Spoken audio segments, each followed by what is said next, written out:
सभी बच्चों का ऑनलाइन क्लासेज में स्वागत है। देखिए प्यारे बच्चों, अपने 17वां लेसन चल रहा है। 17वें लेसन का सेकंड पार्ट कल इसको कंप्लीट कर लेंगे। 17वां पार्ट है मुद्रा और वित्तीय संस्थाएं। मुद्रा के बारे में हमने पढ़ लिया था, साथ ही साथ वित्तीय संस्थाएं यानी कहाँ से व्यक्ति ऋण लेता है और अपनी बचतों को जमा करवाता है। तो आज हम देखेंगे मांग जमा। देखिए मांग जमा यानी जब बैंक खातों में जमा धन को ग्राहक या खाताधारक द्वारा मांग के अनुसार निकाला जाता है, उसको मांग जमा कहते हैं। यानी व्यक्ति जो भी बचतें होती है उसको बैंक में जमा करवाता है और यानी जो पैसे जमा करवाता है उसको खाताधारक बोलेंगे, हम जमा करता बोलेंगे, बचत करता बोलेंगे। तो जो खाताधारक होता है अपनी बचतों को बैंक में जमा करवाता है। जब भी आवश्यकता पड़ती है, आवश्यकता के अनुसार बैंक उन जमाओं को उस व्यक्ति को देता है। तो मांग के अनुसार, अपनी आवश्यकता के अनुसार जब व्यक्ति बैंक से बचतें निकलवाता है तो उसको हम बोलेंगे मांग जमा। ठीक है। उसके बाद में आता है चेक। आप सभी विद्यार्थी जानते हो कि चेक क्या होता है। जैसे आपके पिताजी हैं, उनके पास भी चेक बुक होती है जो किसी व्यक्ति को देते हैं, उसमें अमाउंट भर के दिया जाता है कितने रुपए का चेक है। तो आप सभी जानते हो चेक किसे कहते हैं, इसकी एक परिभाषा है। यानी चेक है एक ऐसा आदेश पत्र है, यानी चेक आदेश देता है किसको, बैंक को। क्या आदेश देता है कि किसी व्यक्ति के खाते से उस चेक में नामित व्यक्ति को एक विशेष राशि भुगतान का आदेश देता है। तो परिभाषा आपको याद करनी है कि चेक किसे कहते हैं। चेक ऐसा आदेश पत्र है जो किसी व्यक्ति के खाते से चेक पर नामित व्यक्ति को एक विशेष राशि भुगतान का आदेश देता है। तो देखिए इसकी परिभाषा ये हो गई। उसके बाद में देखिए चेक जो होता है रेखांकित चेक होता है। चेक आप सब जानते हो, आपकी बुक में चेक का एक फॉर्मेट दिया हुआ है। तो चेक में कौन कौन सी पूर्तियां होती है जिसको कंप्लीट करना होता है। तो देखिए चेक जो होता है उसमें सबसे पहली जो पूर्ति होती है वो होती है कि दो समानांतर तिरछी रेखाएं खींची जाती हैं। तो देखिए बाईं ओर ये देखो, ये दो रेखाएं, ये समानांतर दो रेखाएं खींची जाती है। मान लो ये चेक है। चेक में पहली पूर्ति कौन सी हो गई कि इसके बाईं ओर दो समानांतर रेखाएं खींची जाती है और उनमें लिखा जाता है कि अकाउंट पे ओनली, यानी अकाउंट में ही पैसे डलवाने हैं। ठीक है, अकाउंट टू अकाउंट। फिर उसके बाद में देखिए दूसरा जारी करने का दिनांक। इसके दाईं ओर दिनांक लिखा हुआ होता है, जारी करने का दिनांक। जैसे आज कोई चेक जारी किया जा रहा है तो उस दिन का दिनांक आ जाएगा। तो देखिए दो पूर्तियां हो गई। पहली हो गई दो समानांतर तिरछी रेखाएं होती है बाईं ओर और दाईं ओर इसमें दिनांक लिखा जाता है। फिर देखिए भुगतान प्राप्तकर्ता का नाम, यानी इस पे नाम लिखा होता है, ये बीच में होता है, नाम लिखा हुआ होता है, यानी जो जिसको भुगतान देना है, भुगतान प्राप्त करने वाले का नाम लिखा हुआ होता है। फिर उसके बाद भी देखिए भुगतान की राशि अंकों में। अब चेक में अंकों में भी लिखी जाती है राशि और शब्दों में भी लिखी जाती है। तो देखो ये देखो यहाँ पर ये अंकों में लिखी हुई है राशि, इस तरफ बाईं ओर अंकों में लिखा जाता है राशि। फिर उसके बीच में होता है वो शब्दों में लिखी जाती है राशि। जैसे ये चेक है, 500 रुपए का चेक है तो इसमें 500 ओनली और ये अंकों में 500 रुपए हो गए। अब देखो चेक जारी करने वाले की खाता संख्या, यानी खाता संख्या तो लिखी जाएगी, अकाउंट नंबर नहीं होगा तो कहाँ से भुगतान होगा। तो ये अकाउंट नंबर कहाँ लिखा जाता है, जो ये बाईं ओर ये अकाउंट नंबर लिखा जाता है। इसमें चेक में जितने भी अकाउंट नंबर होते हैं वो लिखा जाता है। अब लास्ट पूर्ति है 7वीं, चेक जारी करने वाले के हस्ताक्षर, यानी साइन तो होंगे, सिग्नेचर होंगे, तो वो किस तरफ होंगे, दाईं ओर, यहाँ पर हस्ताक्षर होंगे। तो ये हस्ताक्षर हो गए चेक जारी करने वाले के हस्ताक्षर। अब देखिए आगे देखेंगे वाणिज्यिक बैंक, यानी बैंक, वाणिज्यिक बैंक, बैंक एक ही बात है। तो वाणिज्यिक बैंक किसे कहते हैं? वाणिज्यिक बैंक होता है वो एक मध्यस्थता का कार्य करता है, यानी एक मध्यस्थ का कार्य करता है। ये जमाओं को स्वीकार करता है, साथ ही साथ ऋण प्रदान करता है, लोगों को उधार देता है, तो उसे वाणिज्यिक बैंक कहते हैं। तो वाणिज्यिक बैंक किसे कहते हैं? देखिए, वह वित्तीय संस्थान है जो जमाएं स्वीकार करना तथा व्यवसायिक ऋण प्रदान करना आदि सेवाएं प्रदान करता है, यानी जमाओं को स्वीकार करता है और ऋण देता है, तो उसे हम कहेंगे वाणिज्यिक बैंक। अब चलो आगे, वाणिज्यिक बैंकों की भूमिका क्या होती है, यानी जो वाणिज्यिक बैंक होते हैं उसकी क्या भूमिका होती है? तो मुख्य रूप से 3 भूमिका होती है इसकी। पहली हो गई बचत सुरक्षित रक्त ब्याज प्रदान करना, यानी व्यक्ति अपनी जमाओं को कहाँ जमा करवाता है, यानी व्यक्ति, जो भी व्यक्ति को बचत होती है वो बैंक में जमा करवाते हैं। तो बैंक क्या करता है? उन जमाओं को सुरक्षित रखता है, उन जमाओं को सुरक्षित रखता है, साथ ही साथ उनके पास यदि वो धन पड़ा है, जमाएं पड़ी है, तो उसके ऊपर ब्याज भी देता है, यानी उसमें फिक्स होता है कि 100 रुपये मासिक कितना ब्याज दिया जाएगा।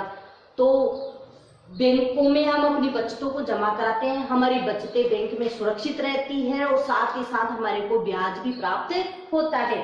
यह पहली भूमिका हो गई। दूसरी भूमिका देखिए, व्यक्ति अपनी बचतों को कहाँ जमा करवाते हैं? बैंक में, ठीक है। बैंक में जमा करवाने के बाद हमारी बचतें, बैंक उसका कुछ हिस्सा तो अपने पास रख लेता है, बाकी हिस्सा किसको दे देता है? जो उत्पादक होते हैं, जो निवेशक होते हैं, उनको देता है। तो इस तरह हमारी जो जमाएं हैं, जो हमारी बचतें हैं, वो गतिमान होती हैं। तो बैंक अब हमारी बचतों को गतिमान करता है, कहाँ पहुंचाता है? उत्पादकों को पहुंचाता है और निवेशकों तक पहुंचाता है। तो इस तरह से आर्थिक क्रियाएं चलती रहती है। तो आर्थिक विकास के लिए बचतें जरूरी है। आर्थिक विकास कब होगा? जब व्यक्ति बचतें करेगा और उसके बाद में बैंक कुछ हिस्सा अपने पास रख लेता है और बाकी जो होता है उसको उधार के तौर पे किसे दे देता है? उत्पादकों और निवेशकों को। तो इस तरह से वो बचतें होती है, वो गतिमान होती रहती है। यदि ये बैंक इन बचतों को गतिमान नहीं करेगा तो वो बचतें तो बचतकर्ता के पास ही पड़ी रहेगी, फिर उनको ना कोई ब्याज मिलेगा और ना कुछ। अगला है, तीसरा है संसाधनों का अनुकूलतम आवंटन करना, यानी जो बचतें होती है, भी मैंने समझाया, वो उधार के रूप में दे देता है। तो बैंक जो सामाजिक संसाधन होते हैं उनका अनुकूलतम आवंटन करता है और ये जो बचतें होती है उनको उधार के रूप में दे देता है। तो अपना प्रश्न भी बनता है ये कि वाणिज्यिक बैंकों की क्या भूमिकाएं होती हैं, वो आगे देखेंगे हम। अब चलिए आगे, अब पढ़ेंगे हम वाणिज्यिक बैंकों के कार्य। तो वाणिज्यिक बैंक की जो परिभाषा है उसमें मेन 2 कार्य तो आ गए हैं कि ये बचतों को स्वीकार करता है, जमाओं को स्वीकार करता है और ऋण प्रदान करता है, ठीक है। तो सबसे पहले इसका जो पहला कार्य है वो है जमाएं स्वीकार करना, और ये जमाएं स्वीकार करता है 3 रूपों में करता है। पहला है चालू खाता, दूसरा है बचत खाता और तीसरा स्थायी जमा खाता। अब देखिए चालू खाता, यानी चालू खाता, अब ये जैसे अपन है, ज्यादातर जो व्यक्ति होते हैं वो चालू खाता खुलवाते हैं, बैंक में गए उसमें चालू खाता खुलवाते हैं कि जब भी हम अपनी बचतों को, हमारी जो बचतें होती हैं उनको जमा कराते हैं, जब हमारे को आवश्यकता होती है उनको निकलवा लेते हैं, तो वो होता है चालू खाता। फिर उसके बाद में बचत खाता। देखिए बचत खाता जो है ज्यादातर उत्पादक होते हैं, व्यापारी होते हैं, वो खुलवाते हैं, यानी इसमें डेली पैसा जमा होता है, डेली वो निकलवा सकते हैं।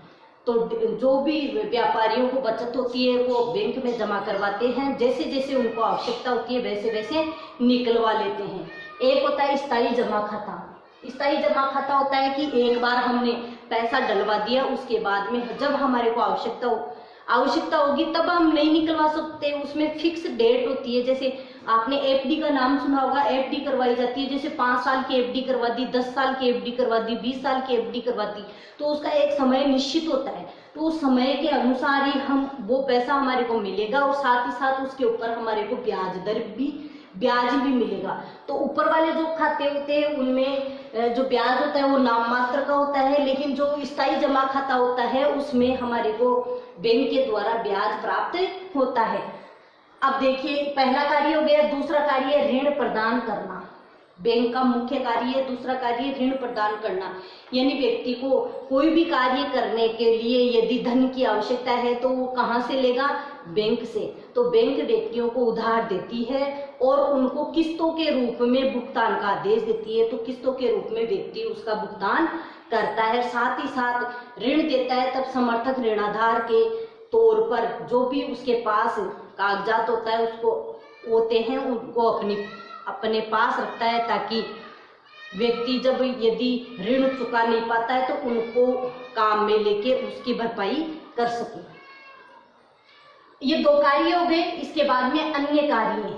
देखिए, अन्य कार्यों में क्या होता है कि बैंक बिलों व चेकों का संग्रहण करता है। आप देखते हो बैंक बिल जो जमा होते हैं वो बैंक में जमा होते हैं, बैंक उनका संग्रहण करता है, कलेक्शन करता है। अब देख इसमें अन्य में दूसरा कार्य हो गया बीमा किस्त का नियमित भुगतान, यानी बीमा की जो किस्त होती है उसका नियमित भुगतान करता है। साथ ही साथ लॉकर की सुविधा प्रदान करता है। जैसे मान लो हमारा कोई कीमती सामान है, उसको हम बहुत ज़्यादा है उसको घर पे रख नहीं सकते, तो उसके लिए हम बैंक से लॉकर सुविधा लेते हैं और बैंक हमारे को लॉकर सुविधा देता है जिसमें हम अपना कीमती सामान रख सकें। उसके बाद में देखिए, सांख्यिकीय सूचनाएं एकत्रित करके उन्हें विभिन्न एजेंसियों तक पहुंचाता है। और लास्ट इसका कार्य हो गया धन के स्थानांतरण की सुविधा भी प्रदान करता है। ठीक है, ये हो गए वाणिज्यिक बैंक के कार्य। अब है देसी बैंकर। देसी बैंकर किसे कहते हैं? देखिए, यह एक निजी फर्म या व्यक्ति होते हैं जो बैंक की तरह ही कार्य करते हैं। साधारण से शब्दों में हम कह सकते हैं जो प्राइवेट बैंक होते हैं वो देसी बैंकर कहलाते हैं। उनको ही मान लो अपन देसी बैंकर कहते हैं। जैसे कोई भी एक व्यक्ति जैसे मैं या किसी व्यक्तियों का समूह, कोई फर्म कार्य करते हैं और वो बैंक की तरह ही कार्य करते हैं तो उनको हम देसी बैंकर कहते हैं। ठीक है, और देसी बैंकर के कार्य कैसे होंगे? जो वाणिज्यिक बैंक के कार्य हैं उसी के अकॉर्डिंग होंगे। वो भी जमाओं को स्वीकार करता है, जो बचतें होती है उनको सुरक्षित रखता है, जमाओं पर ब्याज देता है। ठीक है, ऋण प्रदान करता है, लॉकर सुविधा देता है। तो इस तरह से जो देसी बैंकर होते हैं वो भी बैंकों की तरह ही कार्य करते हैं और इनके जो कार्य हैं वो बैंकों की तरह ही होते हैं। तो देखिए, आज हम इतना ही पढ़ेंगे और आज का जो होमवर्क है वो ये 4 प्रश्न है, आप सुन लीजिए, आपको अपनी कॉपी में करना है। पहला प्रश्न है चेक क्या है? चेक पर कौन कौन सी पूर्तियां होती हैं, जो मैंने पहले आपको समझा दिया कि चेक किसे कहते हैं, और इस पे रेखांकित चेक पर जो पूर्तियां हैं वो आपको लिखना है।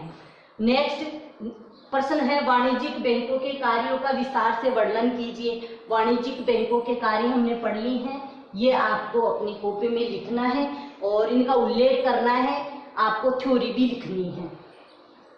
अगला है देसी बैंकर क्या है? इसके प्रमुख कार्यों का वर्णन कीजिए। तो देसी बैंकर क्या है, ये परिभाषा मैंने आपको समझा दी है। कार्य बैंक की तरह ही है, लेकिन आपकी जो किताब में कार्य दिए हुए हैं उनको आपको लिखना है, साथ ही याद करना है। चौथा प्रश्न है वाणिज्यिक बैंकों की भूमिका का उल्लेख कीजिए। जो ये 3 भूमिकाएं मैंने बताई थी, थ्योरी सहित आपको अपनी कॉपी में लिखना है और याद करना है।